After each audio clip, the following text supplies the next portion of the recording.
बिस्मिल्लाहिर्रहमानिर्रहीम।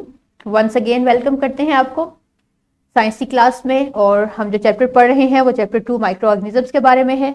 आज हमारा लेक्चर 8 है चैप्टर 2 से, और इसमें हम पढ़ेंगे ट्रांसमिशन ऑफ पैथोजेंस के बारे में।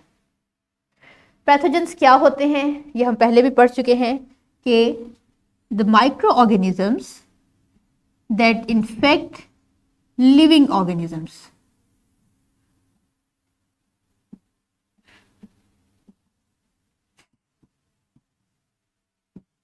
First of all, they will attack the living body and then start reproducing inside the living body, and resultantly the body is become affected or infected.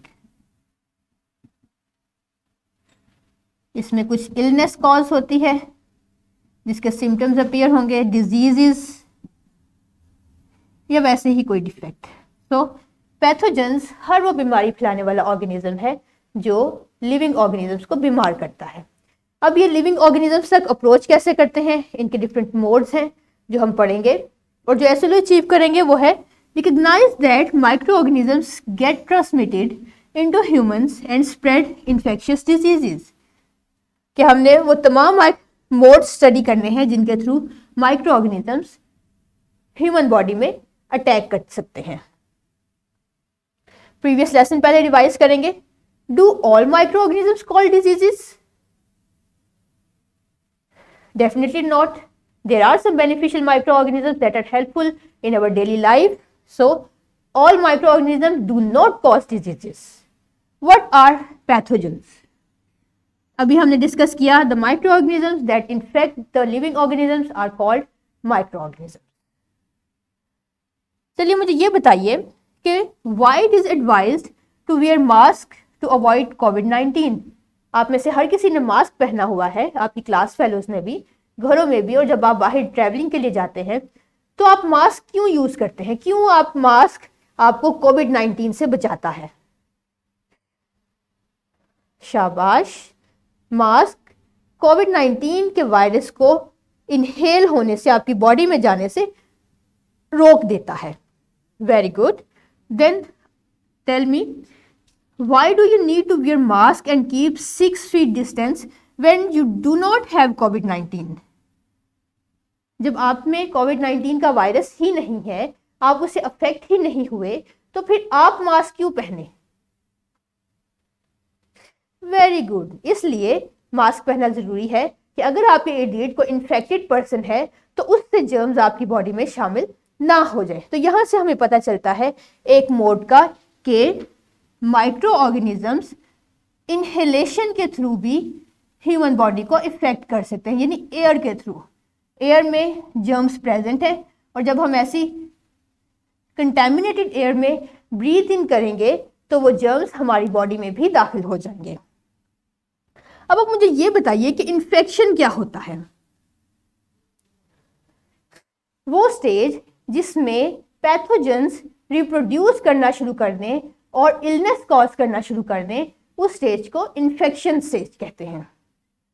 Very good. और यही हम आज के lecture में भी देखेंगे। हम इस्लाम में इस बारे में क्या रहनुमाई मिलती है? अबू सलमा एक बहुत मारूफ सहाबी हैं रज़ी अल्लाह अन्हु। The messenger of Allah, peace be upon him and blessings be upon him, said, हज़रत अबू सलमा रज़ी अल्लाह अन्हु से रिवायत है कि आप सल्लल्लाहु अलैहि वसल्लम ने फरमाया, there is no infection without the decree of Allah, कि कोई भी बीमारी, कोई भी डिफेक्ट अल्लाह ताला की मर्जी के बगैर नहीं हो सकता।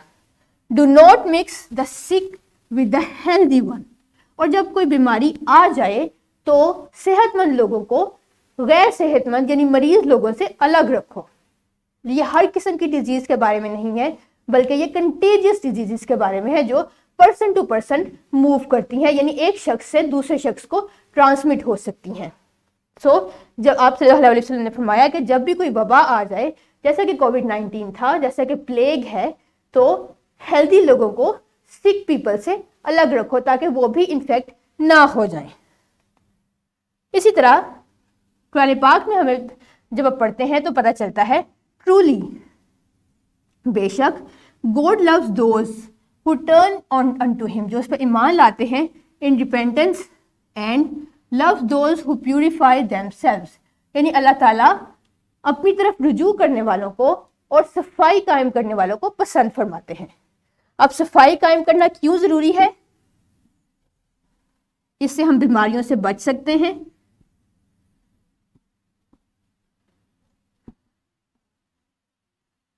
और we feel fresh, active and strong.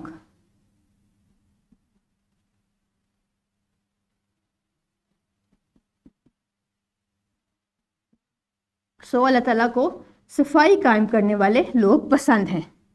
वो एक आप सल्लल्लाहु अलैहि वसल्लम ने एक दुआ भी फरमाई है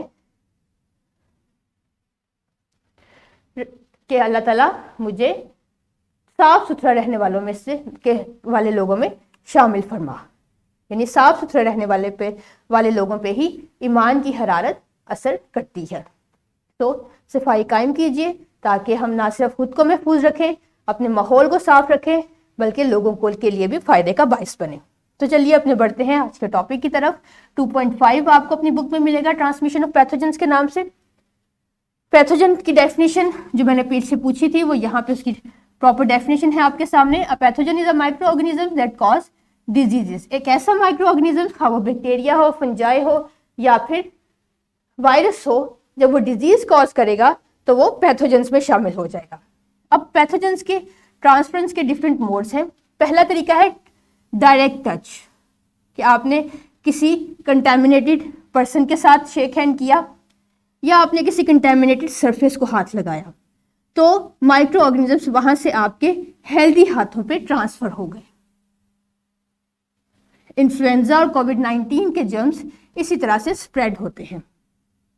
bye shaking hands with a person who is previously ill और infected cause transmission of pathogens. A person who has sneezed and has cold shakes hand with a healthy person, transfer virus to that person. जैसे ही हम हाथों पर छींकते हैं तो छींकने के दौरान वाटर ड्रॉपलेट्स जो कि कंटेमिनेटेड होते हैं इन्फ्लुएंजा वायरस से हमारे हाथों पे और इर्द गिर्द की चीज़ों पे लगते हैं, और जैसे ही कोई हेल्दी पर्सन उन चीज़ों को हाथ लगाता है या हमारे साथ हाथ मिलाता है तो जर्म्स उस हेल्दी पर्सन के हाथों तक भी ट्रांसफर हो जाते हैं। दूसरा तरीका है पर्सन टू पर्सन या एयर। जैसे अगर किसी को इन्फ्लुएंजा हो, फ्लू हो और वो बगैर मास्क के ब्रीद इन करे, ब्रीद आउट करे एयर में, तो उसकी बॉडी से जर्म्स ट्रांसफर हो जाएंगे एयर में, और जैसे ही कोई हेल्दी पर्सन उस कंटेमिनेटेड एयर में ब्रीद इन करेगा तो जर्म्स उस हेल्दी पर्सन पे भी ट्रांसफर हो सकते हैं। तीसरा तरीका है कंटेमिनेटेड बॉडी फ्लूइड्स और ब्लड की मदद से। HIV यानी एड्स और हेपेटाइटिस बी के वायरस कंटेमिनेटेड बॉडी फ्लूइड्स की मदद से ट्रांसफर होते हैं। कि आपने एक अफेक्टेड पर्सन को इंजेक्शन दिया, उस सिरिंज को प्रॉपर्ली डिस्पोज ऑफ नहीं किया गया और एक हेल्दी पर्सन ने उसी से दोबारा इंजेक्शन ले लिया, तो जो जर्म्स थे वो ट्रांसफर हो गए हेल्दी पर्सन में। इसी तरह जगह जगह स्पिटिंग करने वाले भी जर्म्स को ट्रांसफर करने का बायस बनते हैं। फोर्थ मोड है through animals, animal bites, snake bites, dog bites, cat bites, इन सब में भी जर्म्स प्रेजेंट है, और जैसे ही वो किसी पर्सन को बाइट करते हैं जर्म्स ट्रांसफर हो जाते हैं। Fifth one is through contaminated food and water. आपने किसी ऐसी जगह से पानी पी लिया जो कि कंटेमिनेटेड था जर्म्स से, तो जर्म्स पानी के थ्रू या फूड के थ्रू आपकी बॉडी में ट्रांसफर हो गए।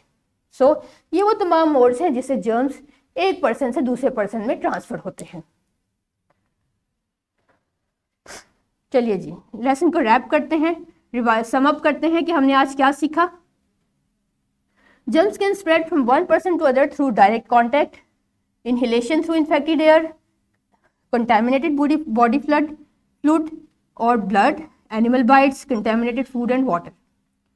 वर्कशीट है आपके सामने, आपकी टीचर आपको डिस्ट्रीब्यूट करेंगी, आपने इन्हें सॉल्व करना है और ड्यू टाइम में रिटर्न करना है। चलिए जी अब आते हैं होमवर्क की तरफ। आपने एक्सरसाइज में से MCQ नंबर 8 सॉल्व करना है। और नेक्स्ट क्लास में हम इन ट्रांसमिशन तो पढ़ ली है, अब हम जर्म से बचाव के तरीके भी सीखेंगे। अंटिल देन, अल्लाह हाफिज़।